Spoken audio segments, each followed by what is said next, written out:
لله نحمده ونستعينه ونستغفره ونعوذ ومن يضلل فلن تجد له وليا مرشدا وأشهد أن لا إله إلا الله الخالق الرحيم بسم الله الرحمن الرحيم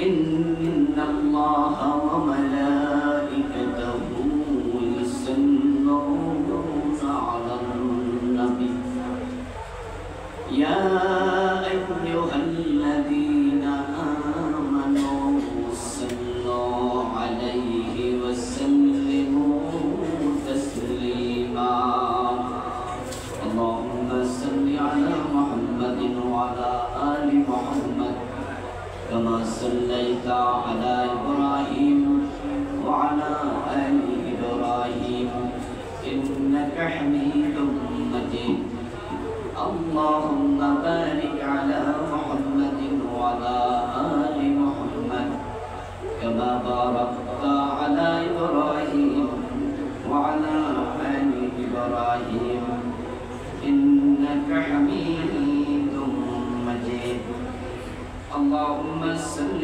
وسلم وبارك عليه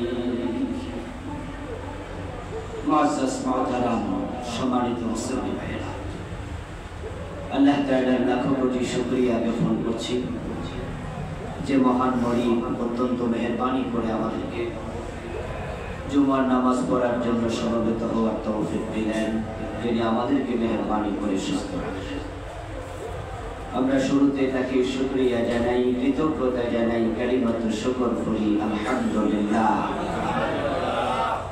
দুরূদ ও সালাম নবী মুহাম্মদুর রাসূলুল্লাহ সাল্লাল্লাহু আলাইহি ওয়াসাল্লামের প্রতি সাহাবায়ে কেরাম ও শুহাদায়ে জামের আলা ইল্লিকিন আল্লাহ তাআলার কাছে কামনা করছি আমিন প্রিয় দিনী ভাইরা হজের মাস চলেছে ইতিমধ্যে তামাম পৃথিবী থেকে আল্লাহর অগণিত অসংখ্য বান্দা বান্দি হজের জন্য মক্কায় পৌঁছে গিয়েছেন কেউ রাস্তায় আছেন কেউ যাওয়ার অপেক্ষায় আছেন আমরা দোয়া করছি আল্লাহ সকলকে হজ্জে মাবরুর নসিব করুন আমরা যারা হজ করতে পারি নাই আল্লাহ আমাদেরকে হজ করার তৌফিক দান করুন যারা আমরা হজ করেছি বারবার যাওয়ার তৌফিক দিন আমিন যেহেতু হজের মাস চলছে আমরা আজকে আলোচনা করব হজের অনুষঙ্গ সমূহ নিয়ে হজ একটি ফরজ ইবাদত ইসলামের পঞ্চম স্তম্ভ এটা কোনো শখের বিষয় না অথবা নামের আগে আলহাজ লেখার জন্য হজ করা লৌকিকতার বিষয় না এটা আল্লাহর আবশ্যক ইবাদতের ইবাদত যে সমস্ত মানুষের উপরে আল্লাহর ঘর জিয়ারত করার সামর্থ্য আছে যে সমস্ত মানুষের তাদের উপরে হজ ফরজ ইসলাম দাঁড়িয়ে আছে পাঁচটি খুঁটির উপর তার মাঝে হজ হচ্ছে অন্যতম একটি খুঁটি আল্লাহ তাআলা কোরআন মাজিদে বলেছেন ওয়ালিল্লাহি আলান নাস হিজ্জুল বাইত মান ইসতাতা ইলাইহি সাবিলা যে ব্যক্তির পক্ষে আল্লাহর ঘর পর্যন্ত পৌঁছার সামর্থ্য আছে তার জন্য হজ করা আবশ্যক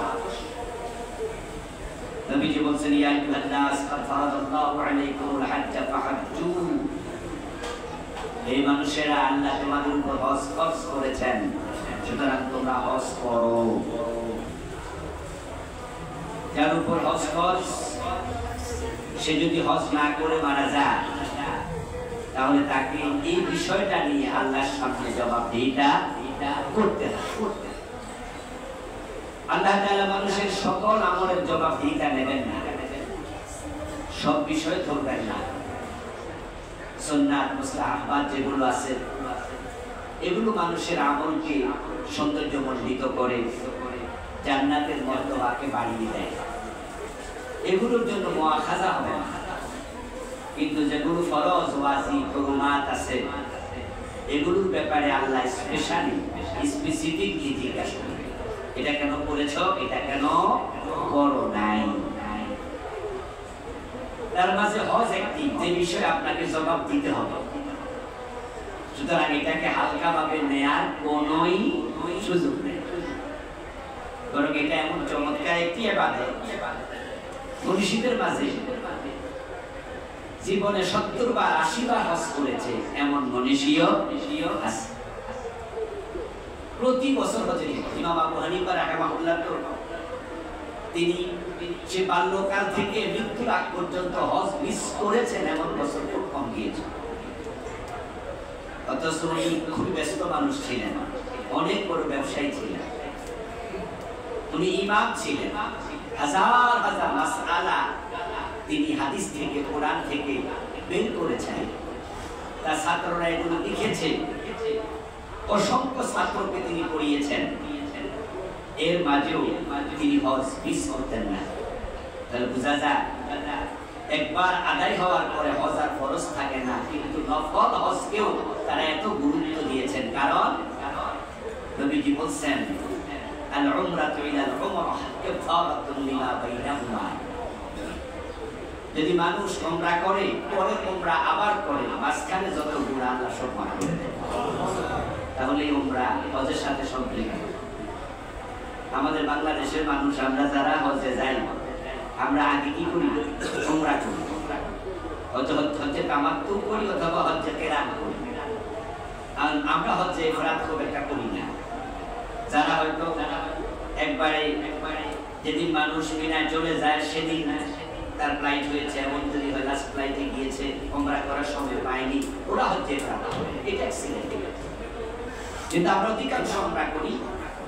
আপনি হজের সাথে উমরা করছেন, আল্লাহ তাআলা বলেছেন আতিমুল হাজ্জ ওয়াল উমরাতা লিল্লাহ। তোমরা হজ করো, উমরা করো আল্লাহর জন্য। এখন যারা হজ করে, হজ শুধু ফরজ ইবাদতই নয়, এটা গুনাহের কাফারা। নবীজি বলেন মান জাহাদাল বাইনা ওয়া লাম ইয়াদখুল ওয়া লাম ইয়াকসু রাজা কায়াউমি ওয়ালাদাতহু উম্মু। যে ব্যক্তি ঘরে আসলো, সে হজ করলো, হজের মাঝে রফস করে নাই, ফিস্ক করে নাই, তাহলে আল্লাহ তাকে বাড়িতে এমন ভাবে ফিরিয়ে দেন যেভাবে সে মায়ের পেট থেকে নিষ্পাপ অবস্থায় দুনিয়ায় এসেছে। হাদিস সহিহ। যদি আপনি হজের মাঝে রফস না করেন, ফিস্ক না করেন, তাহলে আপনার আমলনামা কোনো গুনাহই থাকবে না। বিশাল নবীজি বলেন আল হাজ্জুল মাবরুর লাইসা লাহু সাওয়াবুন লাইসা লাহু জাযাউন ইল্লা আল জান্নাহ। যে ব্যক্তির হজ কবুল হয়ে যায়, তার প্রতিদান শুধুমাত্র আল্লাহর জান্নাত, ডিরেক্ট জান্নাত। যদি কোনো মানুষ সামর্থ্য থাকার পরও হজ না করে, তাহলে নবীজির একটি হাদিস বড় হুমকি, যে হাদিসে তিনি শুনিয়েছেন আল্লাহ যাকে সামর্থ্য দিয়েছে, তুবাল্লিগু ইলা বাইতিল্লাহ ওয়া লাম ইয়াহুজ্জ, যে ব্যক্তিকে আল্লাহ সামর্থ্য দিলেন কিন্তু সে হজ করে নাই, তাহলে আল্লাহর জন্য কিচ্ছু আসে যায় না। যদি ব্যক্তি হজ না করার কারণে ইন্তেকালের আগে ইহুদির মতো, খ্রিস্টানের মতো বেঈমান হয়ে যায়, আল্লাহর কিছু আসে না। তাহলে হজ না করাকে হুমকির সামনাসামনি করা হয়েছে। এমন হতে পারে যদি কোনো ব্যক্তি হজ না করলে কি হবে, এর মানসিকতায় হজ না করে সে ঈমান হারা হয়ে যাবে। হজ গুরুত্বপূর্ণ একটি ইবাদত। সুতরাং হজ করার বিষয়ে সাবধান এবং সতর্ক হওয়া আবশ্যক, এটা জরুরি। আমাদের দেশে হাজার হাজার আল্লাহর বান্দা আছে হজ করা, অথচ হজ করছে না। হজ যে কার উপর ফরজ এই এলেমটাও নেই, নিজের উপর হজ ফরজ কি এটাও জানে না। তো না জানার কারণে অনেকে মনে করে আমার উপর মনে হজ ফরজ না, আবার অনেকে জানে হজ ফরজ কিন্তু সে হজ করছে না, কারণ শিথিলতা। করবো করবো করবো, বয়স আর কত হয়েছে, আজকে দিনই করবো। অথচ নবীজি বলছেন মান আরাদা আল-হজ্জ ফালইয়াতাআজ্জাল ফাইন্নাহু কাদ ইয়ামরুল বারীদ ওয়া তাদিল্লুর রাহিলা ওয়া তা'উদুল হাজ। নবীজি বলছেন যে ব্যক্তি হজ করতে ইরাদা করে আমি নবীর পরামর্শ সে যেন তাড়াতাড়ি করে, ফাইন্নাহু কাদ ইয়ামরুল বারীদ, কারণ এমনও হতে পারে হজ ফরজ করো নাই, কয়দিন পরে তুমি অসুস্থ, এখন যাওয়ার শারীরিক সামর্থ্য আর নাই, হঠাৎ ক্যান্সার ধরা পড়ে গেছে, হঠাৎ করে স্ট্রোক করেছে, প্যারালাইজড হয়ে গেছে। যারা স্ট্রোক করে প্যারালাইজড হয় তারা প্যারালাইজড হওয়ার 1 মিনিট আগেও জানে। সুস্থ মানুষ ঘুমাইছে, ঘুম থেকে হাত নড়াচড়া করতে পারে না, পরে শোনা গেল ডান হাত ডান পা এক সাইড নাই। নবীজি বলছেন তুমি যে হজ করবা করবা ভাবছিলা, হজ তো ফরজ হয়েছে। হজের ফরজিয়ত কখনো সাকেত হয় না। যদি কারোর উপর হজ ফরজ হয়ে যায়, সামনের বছর হজ করবে কিন্তু সে আর হজে যায় নাই, তাহলে মরা পর্যন্ত ফরজিয়ত সাকেত হবে না যদি সামর্থ্য নাও থাকে। এই জন্য রাসূল পরামর্শ দিচ্ছেন ফালইয়াতাআজ্জাল, সে যেন একটু তাড়াতাড়ি হজ করে নেয়, অসুস্থ হয়ে যেতে পারে। তো যারা আমার আলোচনা আজকে শুনছেন ফরজ হজ আদায় করেন নাই, আপনার উচিত এই হাদিস থেকে রাসূলের পরামর্শ শোনা। কারণ হতে পারে যে আপনি অসুস্থ হবেন, তখন যাওয়ার সামর্থ্য আর থাকবে না। ওয়া তাদিল্লুর রাহিলা, রাসূল বলেন হতে পারে তোমার বাহন হারিয়ে যাবে, মানে সামর্থ্য থাকবে না। আরব দেশের মানুষ হজ করার জন্য উঠে চলে যেত, ঘোড়ায় চলে যেত, গাধায় চলে যেত। 500 মাইল 700 মাইল দূর থেকে, কাতার থেকে, দুবাই থেকে, ইয়ামান থেকে, সিরিয়া থেকে যারা হতে আসতো তারা তো ঘোড়ায় চলে আসতো, উঠে চলে আসতো। তো নবীজি বলছেন তাদিল্লুর রাহিলা, হতে পারে তোমার ওটা মরে যাবে, হারিয়ে যাবে, সামর্থ্য থাকবে না। আমাদের দেশেও তো কোটিপতি ছিল, হঠাৎ করে এমন ব্যবসায় ধস নেমেছে, এখন নিজে অন্যের কাছ থেকে হাওলাত নিয়ে চলে, এমন লোক আছে। এখন সে অন্যের কাছ থেকে টাকা পয়সা চাইয়া চলে, দোস্তদের থেকে চায়, অথচ আগে সে মানুষকে দিত। এখন সে অন্যের দানের দিকে তাকায় থাকে। হজের বার ফরজ হয়েছিল, এখন তুমি গরিব হয়ে গিয়েছো, কিন্তু ফরজিয়তটা স্থগিত হবে না, সাকেত হবে না। আল্লাহ তোমার প্রশ্ন করবে হজ কেন করো নাই? আপনি বলবেন যে আল্লাহ আমি গরিব হয়ে গেছিলাম। আল্লাহ বলবে ধনী যখন ছিলাম তখন কেন করো নাই? মানে আল্লাহর সামনে আপনাকে স্পেসিফিকলি জবাব দিতে হবে। খুব ইম্পর্টেন্ট বিষয়। আল্লাহ ধরবে আপনাকে, এটা তো ফরজ করেছিলাম। প্রত্যেকটা ফরজের ব্যাপারে একই মাসআলাকে মনে রাখবেন, প্রত্যেকটা হারামের ব্যাপারে একই মাসআলা। আপনি ভুলে যাবেন, আল্লাহ কিন্তু বলে না ওয়া কুল্লু শাইইন আহসাইনাহু কিতাবা। আল্লাহ তাআলা কোরআন মাজিদে বলেন আমি সব লিখে রাখি, সব রেকর্ড করে রাখি। আল্লাহ সবাইকে একসাথে বসায় দিয়েছেন। যদি আমরা আলাদা আলাদা যাব হাশরের ময়দানে, আল্লাহর হিসাবের সিস্টেম এত সারি হবে, সারিউল হিসাব। ইন্নাল্লাহা সারিউল হিসাব, খুব সহজ, দ্রুত করে হিসাব নেবে। এই জন্য রাসূল বলছেন সামর্থ্য থাকতে হজ করো।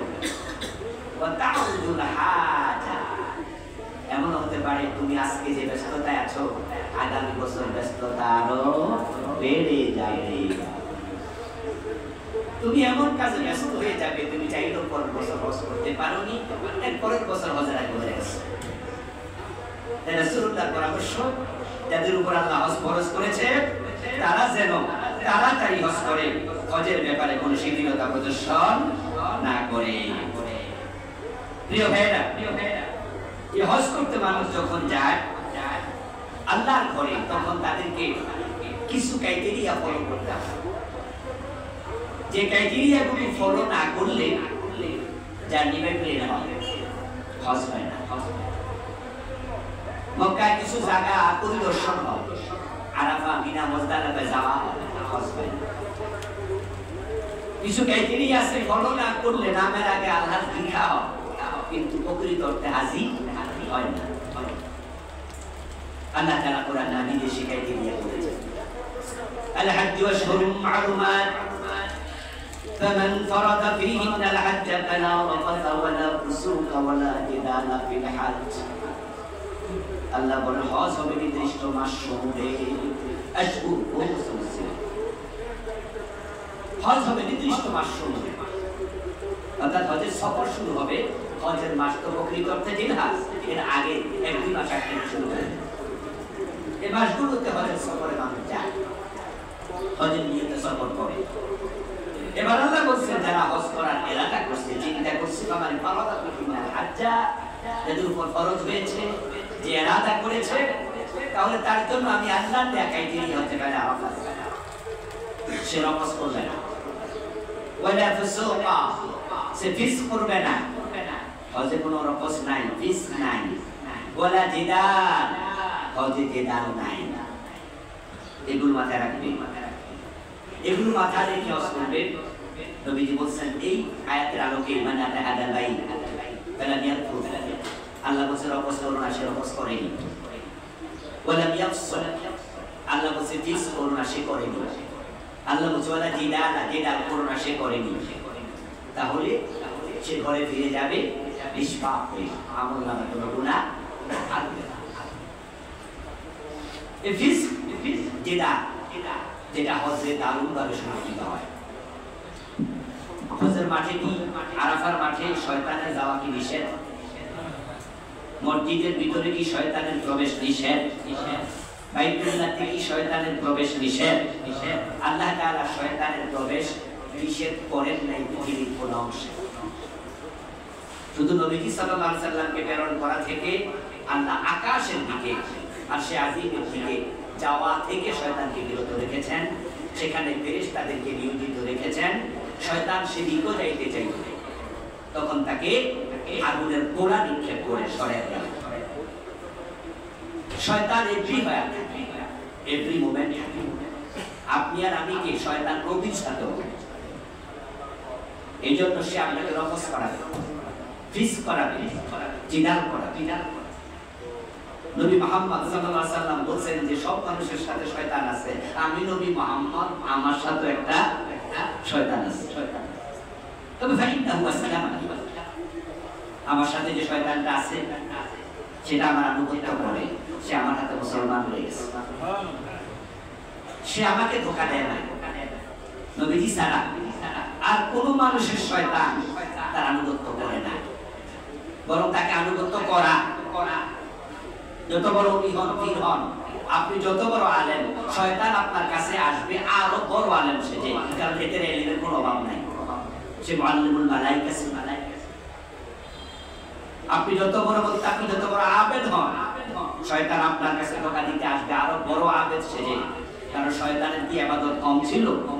তার ইবাদত ছিল অনেক। সে বোঝে কেমনে ইবাদত করা লাগে, কেমনে ইবাদতকারীকে ফাঁকি দেয়া লাগে। শয়তান ইয়াতিহি মিনান নাসি মাজরাদ দাম, তার পাওয়ার এত বেশি, মানুষের লোহিত কণিকার সাথে দেহের ভিতরে পর্যন্ত সে প্রবেশ করে হাঁটতে পারে, চলতে পারে। তো সে মানুষকে হজের মাঠে আরাফার ময়দানে পর্যন্ত জেদাল করা, ঝগড়া করা, ফিসক করা। বাংলাদেশ থেকে যাওয়ার পথে এহরাম বাঁধার পরও ফিসক করে, আল্লাহর ঘরে যায় না, এরা ফিসক করে নিয়েছে। তোমার হজ অবস্থা হয় না। আল্লাহ বলছে ওয়ালা ফাসুক, ফিসক চলবে না। তো ফিসক কি, রফস কি, জেদাল কি? হাজী সাহেবরা এই ইলম কই শিখে বলতে যায়, আপনারা তো অনেক কষ্ট করেছেন, সামনে করবেন। আল্লাহ দেয়া ক্রাইটেরিয়া আপনি কি বুঝেন? এই জন্য ইসলামে আমল আগে না ইলম আগে? জানেননি? কথা বলেন, আমল আগে না ইলম আগে? ইয়েস। এই জন্য কোরআন মাজিদের 1 নম্বর মেসেজ কি ছিল? ইকরা। ইকরা শব্দের অর্থ কি? বড় শিখো। আগে শিখো, আগে জানো। আমাদের দেশে অসংখ্য হাজী সাহেব হজে যায়, কিন্তু তাদের হজগুলো আল্লাহ পর্যন্ত পৌঁছে না। আর ইবাদত তো কবুল হবে না যদি আপনি হারামের সাথে থাকেন। তা আপনি হজে যাবেন কেন? আপনি তো সুদখোর, আপনি ঘুষখোর, আপনি হারাম। আপনি আমার আজকে ওয়াজ শুনে মনে মনে ভাবতেছেন তাহলে তো হজে গেলে সব গুনাহ মাফ হয়ে যায়, তাহলে পোশাক একটু খেয়ে নেন, সুদ আরো খেয়ে নেন। আমাদের দেশে মানসিকতা সম্পন্ন লোক আছে। আগে তো একসময় ইয়াংরা হজই করতো না। হজের ফ্লাইটের মাঝে 95% থাকতো দাড়ি পাকা, 5% যুবক পাওয়া যেত না যুবক। এখন এটা চেঞ্জ হয়েছে, এখন যুবকেরা হজে যায়। আগে জিজ্ঞাসা করলে যুবকেরা বলতো হজে তো যাবো, কিন্তু হজ ধরে রাখতে না পারলে কেন কি হজ করে। এই ধরে রাখার মানে কি? এর মানে বুঝাইতো হজ থেকে আসার পরে সুদ খাওয়া যাবে না, এই জন্য আর কিছুদিন খাইয়ে।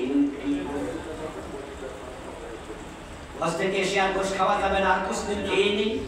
তো তুমি যদি পেটের ভিতরে গোশ ঢুকায় রাখো, তোমার রক্তে হারাম ঢুকায় রাখো, এই হাদিসের সুখবর গুলো তোমার জন্য নয়। হাদিস আছে দেখার রাজুল ইয়াতিলুস সাফারা আশআসা ওয়া আকবারা ওয়া ইয়ামুদ্দু ইয়াদাইহি ইলাস সামাই ফায়াকুলু ইয়া রাব ওয়া মাত'আমুহু হারাম ওয়া মাশরাবুহু হারাম ওয়া মালবাসুহু হারাম ওয়া কুদিয়া বিল হারাম ফাআন্না ইস্তাজাবু লিযালিক। হজ করতে গেছে, নবীজি বলেন লম্বা সফর করে, চুলগুলো এলোমেলো, শরীর তুলে দূষিত, সাদা কাপড় পরে আরাফায় গিয়েছে, মিনায় মুজদালিফা আল্লাহর ঘরের সামনে দাঁড়িয়েছে, মাতাফে বুক মিলিয়েছে কাবা মুকাদ্দামের সাথে, দুহাত আকাশের দিকে তুলে দোয়া করছে, ইয়া ইয়া ওয়া আমার আল্লাহ, ওয়া আমার আল্লাহ। আরে কত দোয়া মানুষ করে কাবার সামনে, যখন পাশে যখন সত্তর দেয় করে আপনার এই তাওয়াফ করে, তখন কেউ কারোর দিকে তাকায় না, সবার শুধু দোয়া করে, কেউ দল বেঁধে বেঁধে করে, কেউ একা একা করে। এই যে দোয়া করছে সেখানে কারো কোনো রকমের মাশগুলাত নেই, সবল নাই, শুধু সবার মুখের দিকে তাকায় দিকে চোখ রাখতেছে, সবার এভরিওয়ান যতগুলো মানুষ ঢুকতেছে সবার মুখের দিকে তাকায় দিকে চোখ রাখতেছে, দোয়া করছে, তাসবিহ করছে, এটা করছে, ওটা করছে। জানি যে আমি আল্লাহর ঘরে আছি, আল্লাহর বাড়িতে আছি, এখানে আল্লাহর সাথে আমি কথা বলতেছি, আল্লাহর কাছে আমার আরজি পেশ করতেছি। রাসূল বলে দুহাত তুলে এমন জায়গায় দাঁড়াইছো সেখানে কত নবীর পায়ের ধুলা লেগে আছে, মনে মনে ভাবছো এখানকার দোয়া আল্লাহ ফিরাবে না, তিনি তো শুনতে পাচ্ছেন, তারপরে আমি এসে দেখতে পাচ্ছেন, অথচ তোমার পেটে হারাম, তোমার কাপড়ে হারাম, তোমার রক্তে হারাম, তোমার খাদ্যে হারাম। তুমি কাবার মাতাফে কেন? কাবার ভিতরে ঢুকে দোয়া করো, দোয়া কবুল হবে না। সুসংবাদ সবার জন্য না। প্রিয় ভাইরা, হজ করতে গিয়ে রফস করছে। রফস কি? রফস হচ্ছে যাদের সাথে স্ত্রী যায়, তারা স্ত্রীর সাথে ইহরাম বাঁধার পরে হজ সমাপ্ত করার আগ পর্যন্ত, ইহরাম খোলার আগ পর্যন্ত স্ত্রী সুলভ আচরণ করলে এটার নাম রফস। এটা করা যাবে না। আলহামদুলিল্লাহ, এটা খুব একটা হয় আমার মনে হয় না, এটা থেকে আমরা বিরত থাকি। আর অনেকে তো আমরা একাই হজে যাই, স্ত্রীর সাথে যায়ও না, রফস হওয়ার কোনো সম্ভাবনাও থাকে না। একটু ইজি, এটাই। কিন্তু বাকি দুটা ফিস করা যাবে না। কিন্তু এখানে আমরা অনেকেই ধরা খেয়ে যাই। ফিস হচ্ছে কবিরা গুনাহ। আমি নিজের চোখে দেখেছি, জেদ্দা গিয়েছে, ওয়াশরুমে যাবে, শত শত হাজি, সেখানে একটু ভিড় লেগে থাকে, তাই ওয়াশরুমে লাইন ধরে যাওয়া লাগে। আমি দেখলাম যে এক হাজি সাহেব ভিতরের জন ভিতরে আছে, উনি বের হলে উনি ঢুকবে, এর জন্য আগেই ওনার এহরামের কাপড় রান পর্যন্ত তুলে রাখা হয়েছে, মানে ভিতরে গেলে যেন আর তোলার সময় না লাগে, এর জন্য উনি আগে রেডি হয়ে গেছে। হাঁটুর উপর কাপড় তোলা যায় আছে, ফরজ তরফ করলে কি হয়? কবিরা গুনাহ, হাদিস ফিস, এটা ফিস। ওই ব্যক্তি মাসলাই জানে না, কারণ আমাদের গ্রামে গঞ্জে হালসাস করতে গেলে লুঙ্গি একবারে উপরে দুটা, তারপরে ফাইন্দা, তারপরে কাঁচা মাইরা হালসাস করে, এমন লোক আছে না? ওই লোক হজে গেছে, মনে করছে হালসাস করার সময় যদি হাঁটুর উপরে কাপড় তুলতে পারি, এখানে টয়লেটে যাওয়ার একটা অসুবিধা হবে। এটা যে কবিরা গুনাহ সে বুঝেই না, করে ফেলেছে। এয়ারপোর্ট গিয়েছে, বিমান ডিলে করেছে। হঠাৎ করে খবর দিল বিমান 3 ঘন্টা ডিলে। হাজী সাহেব বলল, এই যে বেটা আমরা হজে নিতে আসে, নিশ্চয়ই বেটা টাকা কম দিছে। বুঝলেন, যে বেটা হজে দিছে নাকি টাকা কম দিছে, তাই বিমান ডিলে হয়েছে। রূপকথা, জাহালাত। তারপরে বিমানে ওঠার পরে বিমানে ধরেন এসি কাজ করছে না, কেমনে কাজ করবো? টাকা কম দিল তো এরকম বিমান ফেলবো। ছোট মাছ দিছে সমালোচনা, বড় মাছ দিছে সমালোচনা, জাল হয়েছে সমালোচনা, জাল কম হয়েছে সমালোচনা। যারা হজের ব্যবসা করে তাদের কারো কারোর সাথে আমার বন্ধুত্ব আছে। আমি তখন তাদেরকে বলি, ভাই মানুষ ছড়ানো তো খুব কঠিন কাজ। এই জন্য নবীদেরকে দিয়ে আল্লাহ কি ছড়াইছিল? ছাগল ছড়াইছে। কারণ ছাগল যারা ছড়াইছেন তারা জানেন কি এক ডিস্টার্ব করে। সব নবীকে আল্লাহ ট্রেনিং দিছে। আপনারা 100, 200, 300 লোক হজে আনেন, এমনি কি করেন? অনেকে অভিজ্ঞতা শেয়ার করে, ভাই কিছু করার নাই, ব্যবসা করতে গেলে কথা শোনা লাগে। ওই যে এমন অবস্থা, তখন কানেরে বলি কান শুনিস না, চোখের বলি চোখ দেখিস, মুখের বলি মুখ কথা বলিস না। কারণ যদি কলিজাটা কেটে ভাজি করে খাওয়াই, তাও তো লবণ কমিস। এই যে আমার কলিজা গেল, আমি বলে গেলাম, এবারে কোনো লবণ কমিস। এইগুলো মানুষের অবস্থা।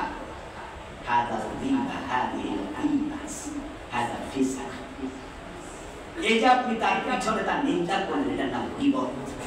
এটা কবিরা গুনাহ। আল্লাহ বলছে হজে কোনো ফিক্স চলে না। এখন কোন কোন কাজ কবিরা গুনাহ আপনি কি শিখেছেন, জেনেছেন? ইমাম আয-যাহাবী রাহিমাহুল্লাহ বই লিখেছেন কাবায়ের।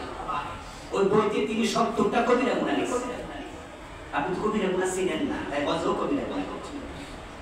যেটা করছে যেটা রীতিমতো আল্লাহর ঘরের সামনে করে। কষ্ট পায় হাজীদের চরিত্র দেখে। আরে ইলম ছাড়া আমল করছে, অথচ আল্লাহ পাক ইলমের কথা বলেছিল, সে না বুঝে আমল করছে, জানে না এই জেদালের কারণে তার কষ্ট আল্লাহ ফেলে দেবেন, ছুঁড়ে ফেলে দেবেন। হজের আসওয়াদ চুম্বন করা সুন্নাত, কিন্তু মানুষকে কষ্ট দেয়া হারাম। যদি হজরে আসওয়াদকে আপনি চুমু দিতে না পারেন, তাহলে আপনি দূরে দাঁড়িয়ে আল্লাহু আকবার ইশারা করেন, তাহলে সুন্নাত আদায় হয়ে যাবে। কিন্তু আমি দেখেছি যে শরীরে বল আছে তো তার জোরে দিতাম, ও বেটা সব কানা হয়ে যায়, কিন্তু আমি চুমু দিই। একটু আগে পিছনে দাঁড়ানো নিয়ে ঝগড়া শুরু করে দিয়েছি। প্রিয় ভাইরা, যদি আপনি এবং আমি হজের ক্রাইটেরিয়া ফলো করে আমরা হজ করতে পারি, নবীজি বলেন তাবিউ বাইনাল হজ্জি ওয়াল উমরা ফাইন্নাহুমা ইয়ানফিয়ানিল ফাকর ওয়াদ যুনুব কামা ইয়ানফি কিলু খুবতাল হাদিস ওয়াল ফিদ্দা ওয়াল যাহাব। রাসূল বলেন, যে ব্যক্তি হজ এবং উমরা করবে, আল্লাহ তাআলা তার জীবন থেকে দুটি জিনিস সরিয়ে দেবেন। একটা হচ্ছে আমলনামার গুনাহ, আরেকটা হচ্ছে দারিদ্রতা। হজ যদি কবুল হয়, আমলনামায় গুনাহ থাকবে না। হজ যদি কবুল হয়, যে হাত কাবার গিলাফের সাথে লাগে, এটা আল্লাহর মানুষের সামনে হাত পাতার অবস্থা দেবেন না। দারিদ্রতা জীবন থেকে ডিলিট করে দেবেন। নবীজি বলেন, যেমনই ভাবে লোহায় ঝনঝনায় স্বর্ণের মাঝে ময়লা হলে এটা স্বর্ণ কাঠ এসিড দিয়ে জ্বালিয়ে দেয়, রেত দিয়ে টান মারলে লোহার জং চলে যায়। অনুরূপ ভাবে তোমরা যদি করতে পারো, হজ এবং উমরা জীবন থেকে চলে যাবে গুনাহ এবং দারিদ্রতা। হজ বিশ্ব মুসলিম সম্মেলন, হজের মাঝে অনেক শিক্ষা, তার মাঝে সবচেয়ে বড় শিক্ষা ঐক্যের শিক্ষা। একজন ইমামের পিছনে তামাম পৃথিবীর কালো সাদা আরব অনারব সব মানুষ আরাফার মাঠে আমরা দাঁড়িয়ে যাই, ওনার খুতবা শুনি, উনি আমিরুল হজ হন, তার নেতৃত্বে আমরা হজ সম্পাদন করি। হজ আপনাকে শিখালো কালেমার ভিত্তিতে সকল মুসলমান এক। কিন্তু পরিতাপ হচ্ছে আমরা আরাফার মাঠ থেকে গিয়ে আবার বিচ্ছিন্ন হয়ে যাই। প্রতিদিন নামাজ আমাদের ঐক্যের শিক্ষা দেয়।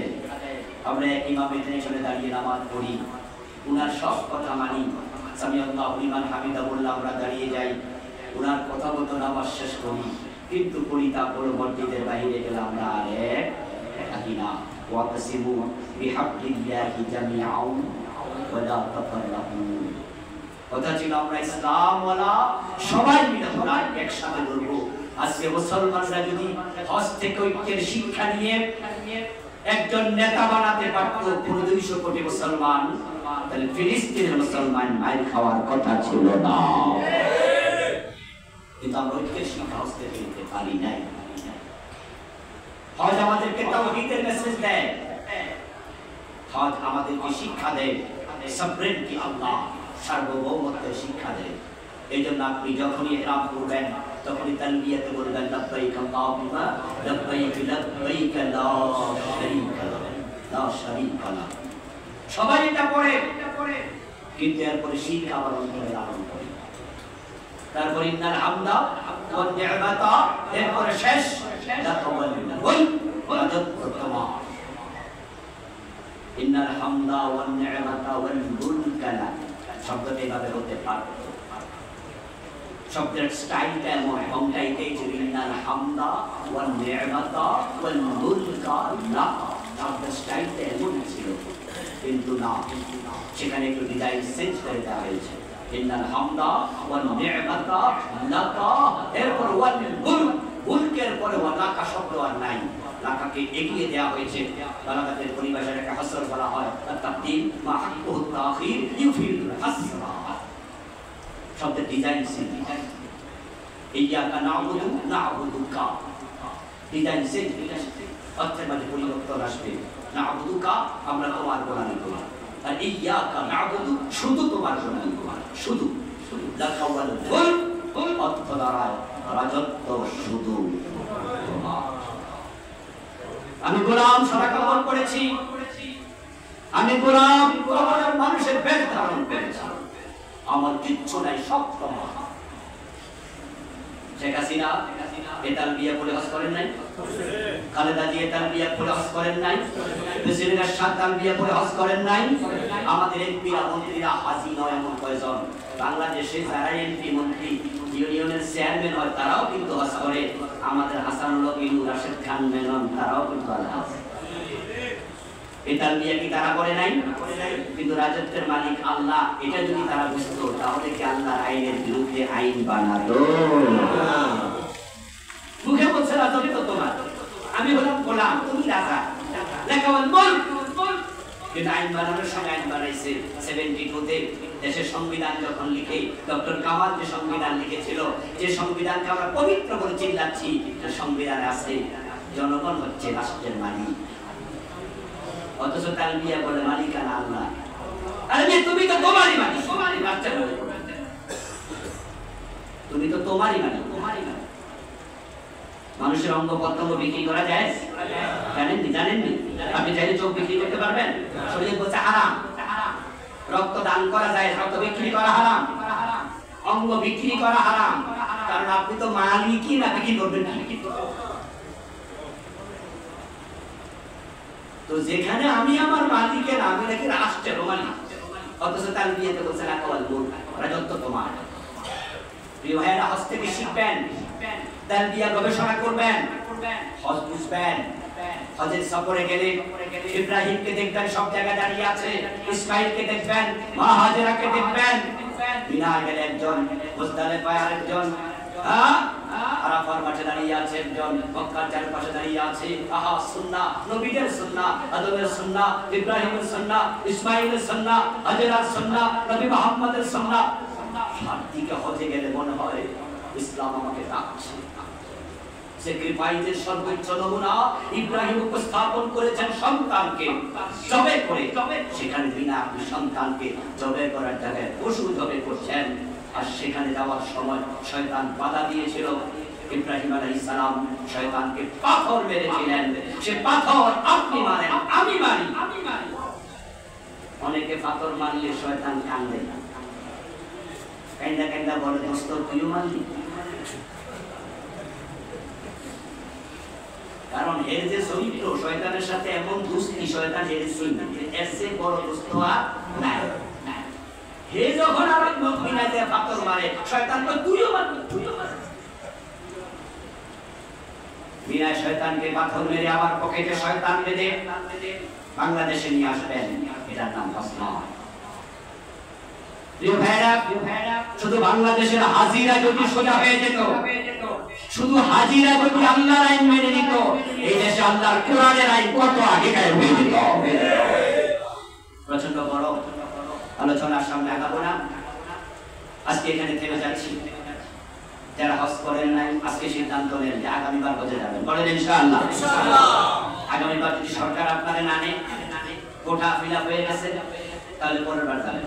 কিন্তু আপনি সিদ্ধান্ত নেন আগামীবার কাবা শরীফে যাওয়া, সেখান থেকে ফিরে আসা, কতটুকুর জন্য যে টাকা লাগবে এটা থাকবে, এবং ওই 1 মাস 40 দিন যে আপনি দেশে থাকবেন না, আপনার পরিবারের খাবার ভরণ পোষণ দেওয়ার মতো সামর্থ্য থাকবে, কতটুকু থাকলেই হজ। তাহলে এবার আপনি হিসাব করেন যে আপনার অবস্থা কি, অনেকের উপরেই আল্লাহ তাআলা যাদের উপর হজ ফরজ করেছেন, হজ করার তৌফিক দান করুন, আমিন। প্রিয় ভাইরা, আমরা এখানে গরমের মাঝে আর কতদিন নামাজ পড়ব? বেশি দিন নয়, ইনশাআল্লাহ।